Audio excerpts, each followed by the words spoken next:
quick overview of the structure. Then, in subsequent lectures, we'll return to specific sectors of this structure and discuss the rules and controversies that have arisen in those sectors. As we saw, a typical piece of recorded music implicates two copyrights: the copyright in the musical composition and the copyright in the sound recording. Much of the complexity of the music industry arises out of the complex relationship between those two rights. By contrast, in the typical film, there exists only one copyright, in the motion picture itself.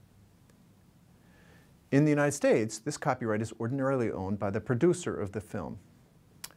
Sometimes that producer will be an individual person. More often, the producer will consist of a company which creates the film, aided by a motion picture studio which typically finances and distributes it. Finally, the producer is sometimes a branch or subsidiary of the studio itself. In this presentation, I'll assume the producer is an independent company. To create the film, the producer, of course, needs the assistance of myriad artists, screenwriters, actors, directors, and so forth. Do those artists share in the copyright in the film? In some countries, the answer is yes, and then complex contractual arrangements are necessary to acquire all of their rights. In the United States, by contrast, the answer is no. The copyright in the film is owned by the producer, which hires the various artists. The character of the deals used by the producer to assemble the creative contributions of the artist vary. Suppose, for example, the producer wishes to adapt an already existing novel. The producer might negotiate an assignment of the copyright in the novel. Indeed, we'll see an example of this in a minute, but that's rare. It's much more likely that the producer will obtain a license to make a so-called derivative work based upon the novel, leaving the copyright in the hands of the novelist. What about the screenwriters, actors, director, and composer, whose work is, of course, essential to convert the novel into a motion picture? Decades ago, it was common for the producer or studio to hire such people as long-term employees, in which case their creative contributions would belong to the producer or studio. Today, by contrast, these relationships are more likely to be arm's length, but the legal outcome is similar. The way in which this is achieved today is through so-called work-for-hire agreements, which we'll examine in detail in lecture number 5. If the movie is filmed on site, rather than in a studio lot, the producer customarily obtains and pays for releases from the owners of the buildings that will appear in the background of the scenes. It's far from clear that such releases are legally required. Lawyers for the producers typically take the position that the owners of the buildings have no enforceable rights, and thus that the producer could, if it wished, make and show the film without paying them anything. However, the insurance companies that provide the producers so-called errors and omissions insurance tend to be highly risk-averse and demand that the producers obtain these releases.